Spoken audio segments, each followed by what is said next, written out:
TV 45 న్యూస్కి స్వాగతం. ముందుగా ముఖ్యాంశాలు. సూపర్ 6 అమలు చేయలేనని చంద్రబాబు చేతులెత్తేశాడు. Kadapa MP YS Avinash Reddy.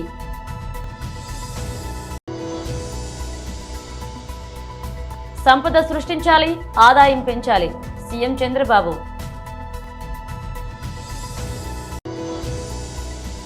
రైతు వ్యతిరేక కాంగ్రెస్ పై జంగ్ సైరన్. బీఆర్ఎస్ రైతు మహాధర్నా.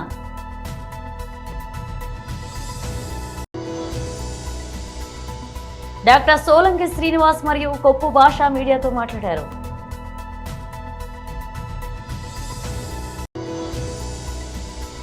సచివాలయంలో మీడియా సమావేశంలో ముఖ్యమంత్రి రేవంత్ రెడ్డి.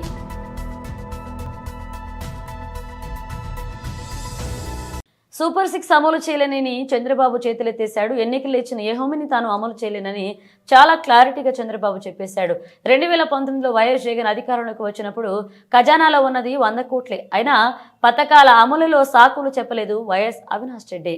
గడిచిన ఎన్నికల్లో బాబు షూరిటీ భవిష్యత్తు గ్యారంటీ అంటూ చంద్రబాబు నాయుడు గారు తెలుగుదేశం పార్టీ సూపర్ 6 పేరుతో ఇంటింటికి తిరిగి, తెలుగుదేశం పార్టీ కార్యకర్తలు ఇంటింటికి తిరిగి చంద్రబాబు నాయుడు గారు ముఖ్యమంత్రి అయితే ఈ పథకాలన్నీ కూడా, ఈ 6 పథకాలు గ్యారంటీగా వస్తాయి, ఇదిగో చంద్రబాబు నాయుడు గారి సంతకం, ఇదిగో షూరిటీ, ఇదిగో గ్యారంటీ అని చెప్పి ఇంటింటికి తిరిగి వాళ్ళ మేనిఫెస్టోను ఇచ్చారు.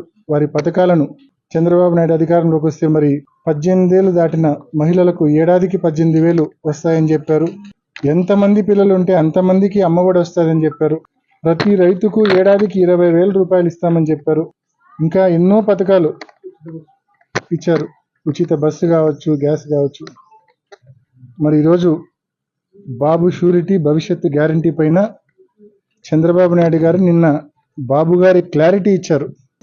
ఏ మాత్రం అంటే ఎన్నికల ముందు నేను చెప్పిన ఏ హామీలు కూడా అమలు చేయలేను అని చెప్పి చంద్రబాబు నాయుడు గారు ఈరోజు మరి కొత్త కొత్త కారణాలు ఎత్తుకుతా ఉన్నారు. ఏదో అప్పులు అనేది ఇప్పుడే పుట్టినట్టు. 2019లో జగన్మోహన్ రెడ్డి గారు పవర్లోకి వచ్చేటానికి కూడా రాష్ట్రంలో అప్పటికే 5 లక్షల కోట్ల అప్పు ఉండింది. చంద్రబాబు నాయుడు గారు చేసిన అప్పు పైపెచ్చు ఆనాడు బడ్జెట్లో జగన్మోహన్ రెడ్డి గారు ప్రమాణ స్వీకారం చేసే నాటికి ఉండింది కేవలం 100 కోట్ల రూపాయలు మాత్రమే ఆ రోజు ఖజానాలో ఉండింది.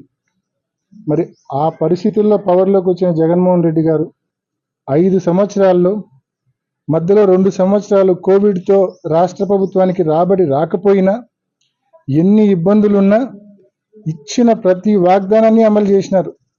వైఎస్ఆర్ ఆసరా ఇచ్చారు, చేయూత ఇచ్చారు, అమ్మఒడి ఇచ్చారు. కోవిడ్ వచ్చిందని చెప్పి కారణాలు చెప్పలేదు. ఇచ్చిన ప్రతి వాగ్దానాన్ని 5 సంవత్సరాలు అమలు చేసి చూపించిన ధీరుడు జగన్మోహన్ రెడ్డి గారు. చంద్రబాబు నాయుడు గారు ఇచ్చిన హామీలు మరి అధికారంలోకి వచ్చిన 7-8 మాసాల్లోనే ఇచ్చిన హామీలు అమలు చేయలేనని చెప్తున్న ద్రోహి చంద్రబాబు నాయుడు గారు. మరి ఇద్దరి మధ్య తేడా గమనించమని, 2 పార్టీల మధ్య, 2 నాయకుల మధ్య గమనించమని చెప్పి ప్రజలందరినీ కూడా నేను మనవి చేస్తా ఉన్నా. ఇచ్చిన ప్రతి హామీని నెరవేర్చిన జగన్మోహన్ రెడ్డి గారి దగ్గర ఇచ్చిన హామీలన్నీ కూడా అమలు చేయలేను అని చెప్పి చేతగాని దద్దమ్మ మాట్లాడుతున్న చంద్రబాబు నాయుడు గారు ఎక్కడ? సంపద సృష్టించాలి, ఆదాయం పెంచాలి అని సీఎం చంద్రబాబు నాయుడు అన్నారు. సంపద సృష్టించాలి, ముందు డెవలప్మెంట్ మీద ఖర్చు పెట్టాలి, డెవలప్మెంట్ చేయాలి. దీనివల్ల సంపద సృష్టించబడుతుంది, దీనివల్ల ఆదాయం పెరుగుతుంది. ఆదాయం పెరిగినప్పుడు మళ్ళీ ఆ డబ్బుల్ని సంక్షేమానికి ఖర్చు పెడతాం, అదే మాదిరిగా మళ్ళీ డెవలప్మెంట్ కోసం ఖర్చు పెడతాం, మానవ వనరుల కోసం ఖర్చు పెడతాం. అప్పుడు ఇది ఒక సైకిల్ కింద కంటిన్యూగా నిరంతరం ముందుకు పోయే పరిస్థితి వస్తుంది.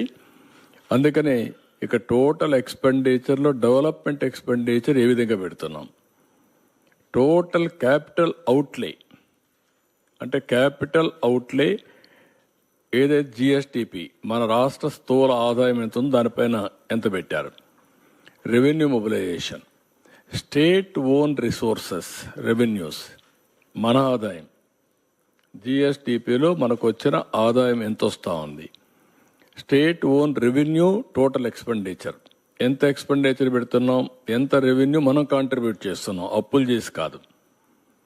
Fiscal prudence, gross financial deficit, జిఎస్టిపికి, రెవెన్యూ డెఫిసిట్ జిఎస్టిపికి, debt index, interest payment revenue receipts, ఎంత ఆదాయం వస్తా ఉంది, దానికి ఎంత ఇంట్రెస్ట్ పే చేస్తున్నాం, అవుట్ స్టాండింగ్ లైబిలిటీస్, ఎంత అప్పు ఉంది, ఎంత జిఎస్టిపి ఉంది, ఇవన్నీ కూడా చేసి డెట్ సస్టైనబిలిటీ, అప్పు చేయడమే కాకుండా అప్పు తిరిగి పే చేసే శక్తి మనకుందా లేదా, అవి చూసిన తర్వాత growth rate of interest repayments కూడా పేమెంట్స్ ఉన్నాయి. ఇవన్నీ పెట్టుకొని చేశారు.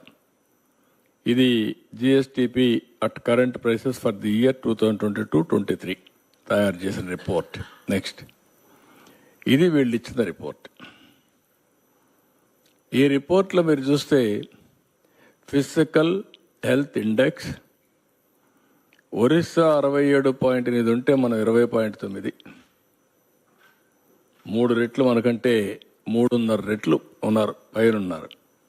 Then Chhattisgarh, then Goa, Jharkhand, Gujarat, Maharashtra, Uttar Pradesh, Telangana, Madhya Pradesh, Karnataka, Tamil Nadu, Rajasthan, Bihar, Haryana, Kerala, West Bengal, Andhra Pradesh. మన కింద ఒక్క పంజాబే ఉంది.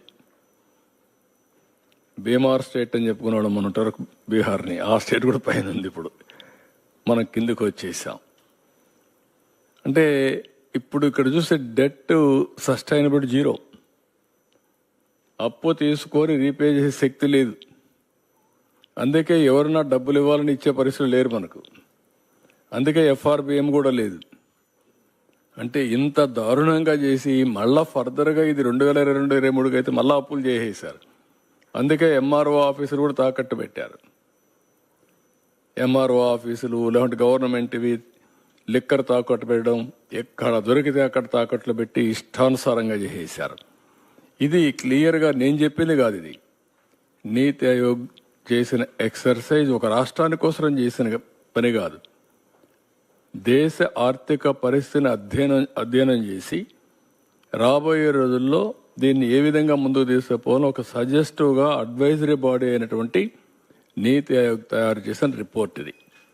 రైతు వ్యతిరేక కాంగ్రెస్ పై జంగ్ సైరన్ బీఆర్ఎస్ రైతు మహాధర్నా నిర్వహించారు. వారందరికీ, నిరంజన్ రెడ్డి గారికి, వారి మొత్తం సభ్య బృందానికి స్వాగతం. శాసన మండలిలో ప్రతిపక్ష నాయకులు, పెద్దలు, గౌరవనీయులు, పార్టీ వ్యవస్థాపకుల్లో ఒకరైన పెద్దలు శ్రీ సిరికొండ మల్సునాచారి గారికి, మరొక మాజీ మంత్రివర్యులు సోదరి శ్రీమతి సత్యవతి రాథోడ్ గారు, అదేవిధంగా వేదిక పైన ఉన్న గౌరవనీయులైన మాజీ శాసనసభ్యులు, మాజీ మంత్రివర్యులు అన్న మొహమ్మద్ మహమూద్ అలీ గారు, జిల్లాలో ఉన్న ప్రస్తుతం ఒకే ఒక్క శాసన మండలి సభ్యులు మా ఎంసీ కోటిరెడ్డి అన్న గారు, అదేవిధంగా మాజీ శాసనసభ్యులు అందరు ఉన్నారు, చాలామంది సీనియర్ నాయకులు ఉన్నారు, గౌరవనీయులైన ఎమ్మెల్యేలు ఉన్నారు. పేరు పేరున ప్రతి ఒక్కరికి కూడా హృదయపూర్వకంగా నమస్కారం. ఈరోజు నల్లగొండ పట్టణంలో అడుగు పెట్టంగానే ముందు మహాత్మా గాంధీ యూనివర్సిటీ దగ్గర పిల్లలందరూ వచ్చినారు. దాదాపు ఒక 300-400 మంది పిల్లలు రోడ్డు మీదకి వచ్చి, అన్న కేసీఆర్ ఉన్నప్పుడు మాకు బ్రహ్మాండంగా ఇక్కడ వసతులు ఉండేది, కానీ ఇవాళ కాంగ్రెస్ ప్రభుత్వం వచ్చిన తర్వాత మాకు గొడ్డుకారంతో అన్నం పెట్టే దుస్థితి వచ్చిందన్నా, మీరు రావాలా అంటే తప్పకుండా 2:30 గంటలకు మీ క్యాంపస్కి వస్తా అని వారికి చెప్పి అక్కడి నుంచి బయలుదేరి ముందుకు వస్తూ ఉంటే అక్కడ కలదప్పిన ఐటీ టవర్ కనబడ్డది. మరి అందులో వెంకటరెడ్డి వచ్చినాక ఎవరన్నా ఉన్నారో లేకపోతే తాగుబోతులు అడ్డా అయిందో నాకు తెలియదు, కానీ మొత్తానికైతే కలదప్పింది ఐటీ టవర్. కొద్దిగా ముందుకు రాగానే కాకపోతే ఆ ఎన్టీ రామారావు గారు, తారక రామారావు గారి విగ్రహం నుంచి మొదలు పెడితే ఇక్కడ దాకా, నేను నిజంగా చెప్తా ఉన్నా, ఊరికే చెప్పట్లేదు, అక్కడి నుంచి ఇక్కడి వరకు జులూస్ చూస్తుంటే నాకు ధర్నాకు వచ్చినట్టు లేదు. నాకు నిజంగా మళ్ళీ కేసీఆర్ గారు గెలిచి ముఖ్యమంత్రి అయినారు, మన ప్రభుత్వం వచ్చింది, మన భూపాల్ రెడ్డి తిరిగి ఎమ్మెల్యే అయిందన్నంత గొప్పగా బ్రహ్మాండంగా ఈరోజు అక్కడి నుంచి ఇక్కడి వరకు ఒక విజయోత్సవ ఊరేగింపు చేసినట్టు. మరి ఇక్కడికి వచ్చినాకనైతే తొక్కిసలాట జరిగే పరిస్థితి కనబడదు ఇక్కడికి వచ్చినాక, అట్లాంటి పరిస్థితి. అందుకే నేను అంటా ఉన్నా, ప్రపంచంలో ఏ శక్తి కూడా ప్రజాశక్తి కంటే గొప్పది కానే కాదు. అది రుజువు చేసిన గడ్డ ఈ పోరాటాల గడ్డ నల్లగొండ అనే మాట నన్ను గుర్తు చేస్తా ఉన్నా. ఈ రోజు కాదు, ఇవాళ ఉన్న వాళ్ళు కొత్తగా మేమేదో సామ్రాజ్యానికి అధిపతులైపోయినాం, చక్రవర్తులైపోయినాం, రారాజులైపోయినామని విర్రవీగుతున్న వాళ్ళ గురించి కాదు నేను చెప్పేది. ఒకనాడు బండెనుక బండి గట్టి 16 బండ్లు గట్టి ఏ బండ్లు ఓడతావు కొడుకో నైజాము సర్కరోడా అని ఆనాడున్న నియంతను నిలదీసిన గడ్డ నల్లగొండ. అందుకే పోరాటానికి స్ఫూర్తి అయిన నల్లగొండ గడ్డకు వందనం. ఇక్కడికి విచ్చేసిన ప్రతి నల్లగొండ రైతు బిడ్డకు శిరస్సు వంచి పాదాభివందనం. కేసీఆర్ గారు తెలంగాణ ఉద్యమంలోనే ఇక్కడికి వచ్చేటప్పుడు మా సోదరుడు రసమై బాలకృష్ణ గారు గుర్తు చేస్తా ఉండే, అన్న ఒక్క మాట చెప్పాలి నువ్వు తప్పకుండా యాద్ చేయాలి అన్నాడు. ఏందన్నా అంటే చెప్పినాడు, అన్న ఒకనాడు కేసీఆర్ గారు స్వయంగా పాట రాసిండే, పక్కన కృష్ణమ్మ ఉన్న ఫలితమేమి లేకపాయే, పాలమూరు నల్లగొండ పంటలన్నీ ఎండిపాయే అంటూ కేసీఆర్ గారే స్వయంగా కలం పట్టుకొని మరి మన నల్లగొండ దుస్థితి గురించి డాక్టర్ సోలంకి శ్రీనివాస్ మరియు కొప్పు భాషా మీడియాతో మాట్లాడారు. గద్దర్కు పద్మశ్రీ ఇవ్వాలని అడిగినోడిని ఏమనాలో మాకు అర్థమవుతలేదు. ప్రజాస్వామ్య దేశంలో ఈ ప్రజాస్వామ్యాన్ని నమ్మనటువంటి వ్యక్తే గద్దర్. ఆయన పుట్టినప్పటి నుంచి మొన్న చనిపోయిన దాకా ఓటేలే. గద్దర్ అనే వ్యక్తి ఓటు వేయనేను, నాకు స్వతంత్రం రాలేదు ఈ భారతదేశంలో, నేను ఓటు వేయనని చెప్పినటువంటి వ్యక్తి గద్దర్.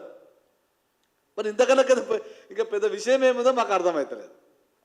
కానీ ఇటువంటి వ్యక్తికి పద్మశ్రీ అవార్డు ఇవ్వాలనేది ఇది జోక్ అనాలా, లేకుంటే మరి అడిగినోడికి ఏమైనా ధమాకు ఉందా లేదా అని చెప్పేసి ఒకసారి ఆలోచన చేసుకోవాల్సినటువంటి అవసరం ఉన్నది. కానీ ఈ రాష్ట్రంలో ఉన్నటువంటి దళిత సంఘాలకు నేను చిన్న విజ్ఞప్తి చేస్తా ఉన్నా. ఈరోజు 2 క్యాస్ట్ల మధ్యలో జరుగుతున్నటువంటి విషయం ఏదైతుందో దయచేసి ఆ విషయాన్ని ఇలాగ తీసుకురాకండి. గద్దరు మాల సంబంధించింది, మందకృష్ణ మాదిగ సంబంధించి మందకృష్ణ మాదిగ బీజేపీ తరఫున ఉండని చెప్పేసి, లేకుంటే గద్దర్ ఏమో కాంగ్రెస్ తరఫున ఉండని చెప్పేసి మాట్లాడుతున్నటువంటి ఈ దళిత సంఘాలకు నేను విజ్ఞప్తి చేస్తా ఉన్నా. ఈ పద్మశ్రీ అవార్డులకు వీళ్ళకి ఏమైనా సంబంధం ఉన్నదా? అసలు పద్మశ్రీ అవార్డులు ఎవరికి ఇస్తారు, దేనికోసం ఇస్తారు? ప్రజాస్వామ్యాన్ని రాజ్యాంగాన్ని నమ్మనటువంటి వ్యక్తికి పద్మశ్రీ అవార్డు ఇస్తారా? ఈ దేశంలో కనీసం ఓటు హక్కు వినియోగించుకున్నటువంటి వ్యక్తి ఈ దేశంలో ఉండని చెప్పి ఎట్లా అనుకుంటారు? ఏ రకంగా పద్మశ్రీ అవార్డు ఇస్తారని చెప్పేసి అనుకుంటారు? కానీ నిన్న మాట్లాడినటువంటి మా హోంశాఖ సహాయ మంత్రి బండి సంజయ్ కుమార్ గారు విషయం చెప్పింది కదా, అది అరే దేశంలో రాజ్యాధికారము తుపాకీ ద్వారానే వస్తుంది, బ్యాలెట్ ద్వారా రానని చెప్పినటువంటి వ్యక్తి గద్దర్ గారు. అట్లా అన్నందుకు ఇవ్వాలా పద్మశ్రీ అవార్డు ఆయనకు? నిజంగా ప్రజాస్వామ్యాన్ని నమ్మేటటువంటి కాంగ్రెస్ పార్టీ ఏదైతుందో వారిని అడుగుతా ఉన్నాం, రాజ్యాధికారం అనేది తుపాకీ ద్వారానే వస్తుంది, బ్యాలెట్ ద్వారా రాదు అని చెప్పినటువంటి గద్దర్కి వాళ్ళ, లేకుంటే ఈ రాష్ట్రంలో ఈ దేశంలో వేలాది మంది సాగు కారకుడైనటువంటి గద్దర్కు పద్మశ్రీ అవార్డు ఇవ్వాలా? అనేక మీ ఛానళ్ళలోనే అరే మరి నీ కమ్యూనిస్ట్ పార్టీలో కావచ్చు, లేకుంటే నక్సలైట్లో పనిచేస్తున్నటువంటి దళిత పేద గిరిజన సంబంధించిన వాళ్ళందరినేమో అడవులకు పంపినవు, నీ కొడుకు నీ పిల్లలను మాత్రం అమెరికాలో చదివిస్తానని చెప్పినటువంటి వ్యక్తి గద్దరు. కానీ అటువంటి వ్యక్తికి పద్మశ్రీ అవార్డు ఇవ్వాలా? భారతీయ జనతా పార్టీ కార్యకర్తలు కావచ్చు, సంఘ పరివార క్షేత్రాలు ఉన్నటువంటి అనేక మంది సాగు కారణమైనటువంటి వ్యక్తి గద్దరు. అందుకోసం పద్మశ్రీ అవార్డు ఇవ్వాలా? పద్మశ్రీ అవార్డు ఎట్లా ఇస్తారు, దేనికి ఇస్తారు, ఏ రకంగా ఇస్తారు, అంత అవగాహన లేనటువంటి వ్యక్తులు కాంగ్రెస్ పార్టీలు ఉన్నారని చెప్పేసి నాకు అనిపిస్తూ ఉన్నది. కాబట్టి ఇటువంటి సిగ్గుమాలిన మాటలు మాట్లాడి పద్మశ్రీ అవార్డు ఎవరికి ఇవ్వాలో ఎవరికి ఇవ్వద్దో తెలియనటువంటి వ్యవహారికంగా ఈరోజు కేంద్ర ప్రభుత్వం ఉందని చెప్పేసి ఎవరు అనుకుంటలేరు. సచివాలయంలో మీడియా సమావేశంలో ముఖ్యమంత్రి రేవంత్ రెడ్డి మాట్లాడారు. పరిశ్రమలు పెడితే తద్వారా తెలంగాణ రాష్ట్ర ప్రభుత్వానికి పన్నుల రూపంలో ఆదాయం రావాలని, నిరుద్యోగ యువకులకు ఉద్యోగ ఉపాధి అవకాశాలు రావాలనేది మా లక్ష్యం. అందుకోసం మేము అక్కడికి వెళ్ళినాం. కానీ మీరు చెప్తున్న కేసులో రాష్ట్ర ప్రభుత్వం సొమ్ము కొల్లగొట్టి విదేశాలకు తరలించారు. ఇక్కడి డబ్బులు తీసుకెళ్ళి లండన్లో వీళ్ళు పెట్టుబడులు పెట్టిరు వీళ్ళ కోసం, మేమేమో ప్రజల కోసం అక్కడి నుంచి పెట్టుబడులు తీసుకొచ్చినాము, వీళ్ళేమో ఇక్కడ ప్రజల సొమ్మును కొల్లగొట్టి విదేశాలలో పెట్టుబడి పెట్టుకున్నారు. ప్రజల సొమ్ము కొల్లగొట్టిన వాళ్ళ మీద కేసులు పెట్టినాం. ప్రజల కోసం సొమ్ములు తీసుకొచ్చి పెట్టుబడులు పెట్టించినందుకు మమ్మల్ని ప్రజలు అభినందిస్తారు. ఈ రెండింటికి ఉన్న తేడా ఇది. సరే, ఇక వెళ్ళి ఫిర్యాదు చేసిన ఆయన బానిస మనస్తత్వము, ఆలోచన విధానము, ఆయన ఏదో ఒక రోజు ఆ బానిస సంఖ్యలు తెంచుకోవాలని మేము కోరుకుంటున్నాం. ఎందుకంటే ఒక సంవత్సరంన్నర వెనక్కి వెళ్తే వారు ఏం మాట్లాడినరు, వారు ఈరోజు ఏం మాట్లాడుతున్నారు, వారు ఎవరి కోసం తాపత్రయపడుతున్నాడు, ఇవన్నీ మేము అందరం చూసినాం. కాబట్టి ఆ విషయాలతో అసలు విషయాన్ని పక్కదారి పట్టించవచ్చని వాళ్ళు ఏమన్నా అనుకున్నా అది నువ్వు ఇంతకుముందు అడిగిన సమాచారమే. మహారాష్ట్రకు సంబంధించిన రిలయన్స్ సంస్థతో మహారాష్ట్ర ముఖ్యమంత్రి దావోస్లో ఒప్పందం చేసుకున్నాడు, దాన్ని ఎందుకు విమర్శించలేదు అని మీరు అడిగినారు. సేమ్ ఈ నువ్వు ఇచ్చిన సమాచారమే ఆయనకు సమాధానం. వాళ్ళ దుఃఖం అంతా, బాధ అంతా, అసూయ అంతా, కడుపులో కుళ్ళంతా, వీళ్ళు ఎక్కడో ఒక దగ్గర విఫలమైపోతారు. దాన్ని చూసి పైశాచిక ఆనందం పొందాలనుకుంటే వీళ్ళు వెళ్ళి విజయవంతంగా చాలా రాష్ట్రాల నుంచి ముఖ్యమంత్రులు వచ్చిండ్రు, చాలా రాష్ట్రాలు వాళ్ళ ప్రభుత్వం యొక్క విధి విధానాలు అక్కడ చెప్పుకోవడం జరిగింది. అందరినీ పరిగణలోకి తీసుకున్న తర్వాత ఇతర రాష్ట్రాల నుంచి, ఇతర దేశాల నుంచి తెలంగాణ రాష్ట్రము అద్భుతమైన పెట్టుబడులను సాధించింది. దీన్ని అభినందించాలి. కడుపులో కుళ్ళున్నోళ్ళు, మా మీద అసూయ ఉన్నోళ్ళు అభినందించారు, ఏడుస్తుంటారు. ఏం చేస్తాం వాళ్ళని చూసి? ఇప్పుడు పెట్టుబడుల గురించి మాట్లాడుకుందాం చారి గారు. నేను మీకు ఒకటే చెప్పదలుచుకున్నా, ఈ మధ్య రీసెర్చ్లలో ఒక కొత్త జబ్బు ఏదో కనిపెట్టినరు, అంటే డాక్టర్లు మన ఏదో మాట్లాడుతూ చెప్తాం, అటెన్షన్ సీకింగ్ డిజార్డర్.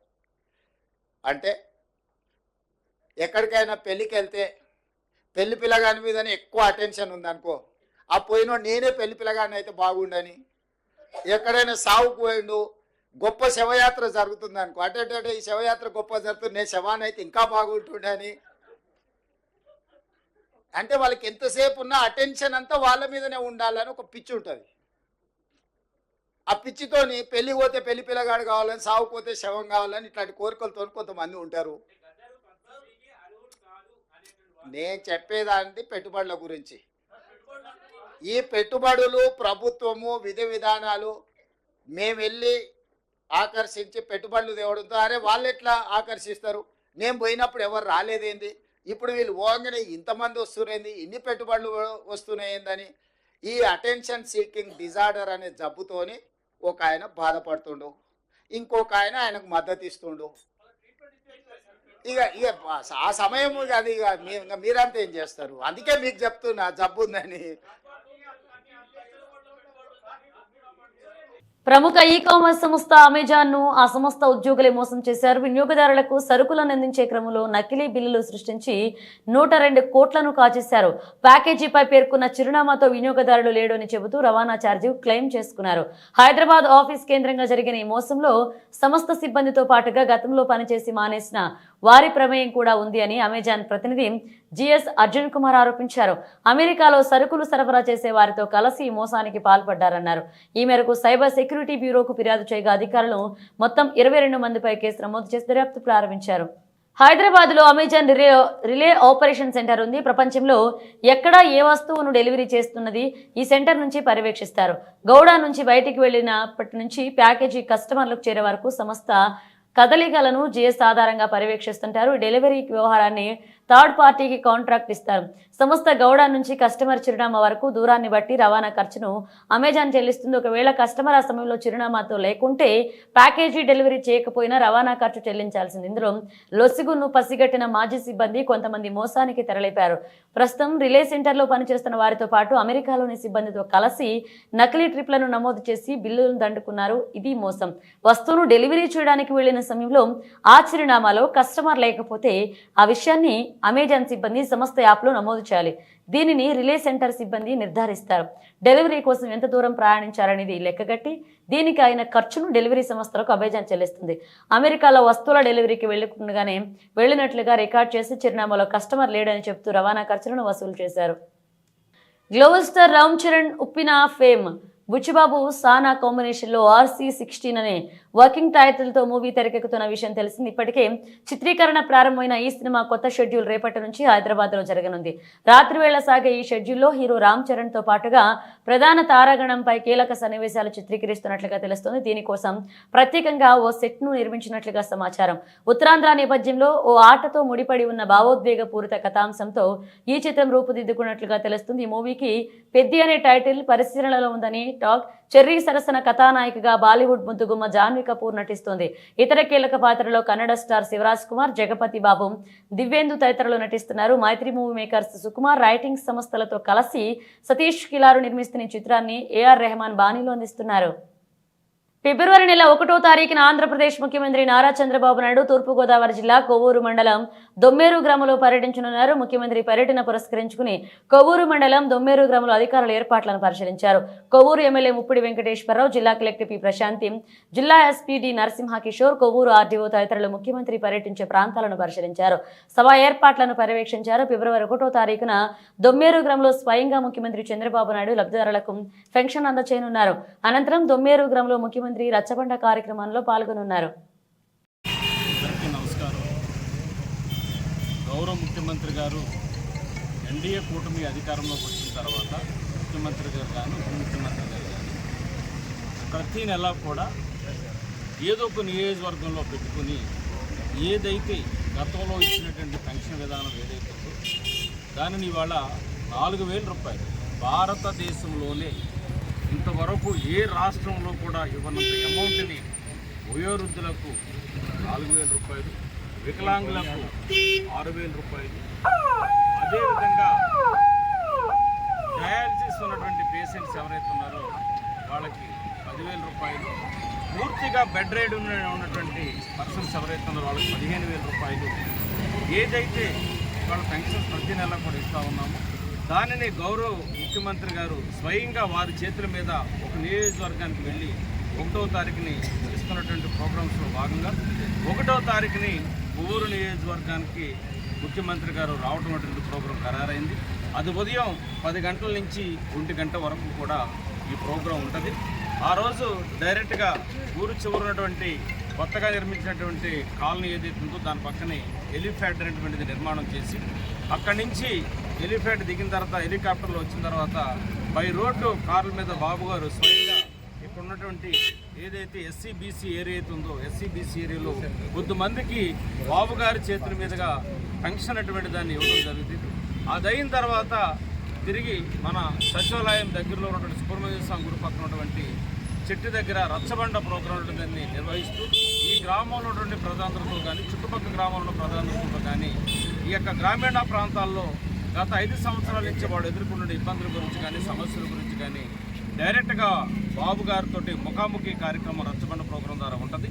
అది అయిన తర్వాత ఈ ప్రాంతంలో కానీ ఈ నియోజకవర్గంలో ఉన్నటువంటి సమస్యల మీద కానీ గత ప్రభుత్వం చేసినటువంటి నిర్వహణ గురించి కానీ NDA కూటమి వచ్చిన తర్వాత ఇవాళ 5-6 నెలల కాలంలో చేస్తున్నటువంటి సంక్షేమ అభివృద్ధి కార్యక్రమాలు కానీ వారు అమలు చేస్తున్న విధానాలు కానీ ప్రజలకి సంక్షేమాన్ని అభివృద్ధిని కూడా ఏ విధంగా అయితే ముందుకు తీసుకెళ్తున్నటువంటి పరిస్థితి ఉందో రాష్ట్ర పరిస్థితుల అవగాహనతోటి గ్రామీణ ప్రాంతాలను కూడా పూర్తిగా కూడా అన్ని విధాలు కూడా అభివృద్ధి చేయాలి అనేటువంటి ఆలోచనతో NDA కూటమి వెళ్తున్న పరిస్థితి ఉంది.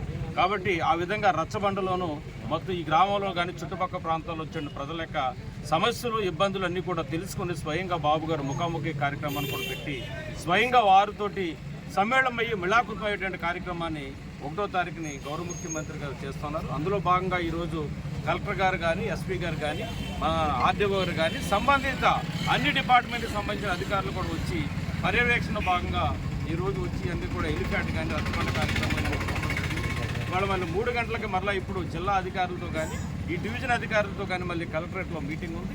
మీటింగ్ అయిన తర్వాత ఇవాళ రేపు కూడా వచ్చి స్వయంగా ఇక్కడ ఏర్పాట్లన్నీ కూడా స్వయంగా పర్యవేక్షణ చేసి ఆ యొక్క ప్రోగ్రామ్ని విజయవంతం చేయడం కోసం అధికారులు కానీ ఇక్కడ ఉన్న NDA కూటమికి సంబంధించినటువంటి నాయకులు కానీ కార్యకర్తలు కానీ చేస్తూ ఉన్నారు. కాబట్టి 1వ తారీఖున జరిగేటువంటి ప్రోగ్రామ్ని అందరూ కూడా పాల్గొని NDA కూటమి నాయకులు కానీ గ్రామస్తులు కానీ ప్రజలు కానీ అందరూ కూడా స్వచ్ఛందంగా పాల్గొని ఈ ప్రోగ్రామ్ని విజయవంతం చేయాలని చెప్పని నియోజకవర్గం తరఫున అందరినీ కూడా కోరుకుంటాం. బులెటిన్ ముగించే ముందు హెడ్లైన్స్ మరోసారి. సూపర్ 6 అమలు చేయలేనని చంద్రబాబు చేతులెత్తేశాడు. Kadapa MP YS Avinash Reddy.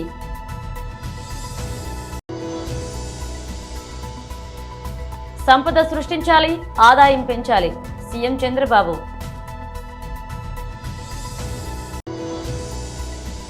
రైతు వ్యతిరేక కాంగ్రెస్ పై జంగ్ సైరన్. బీఆర్ఎస్ రైతు మహాధర్నా.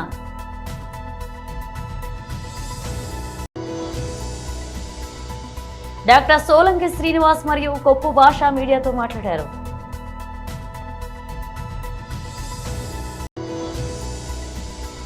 సచివాలయంలో మీడియా సమావేశంలో ముఖ్యమంత్రి రేవంత్ రెడ్డి.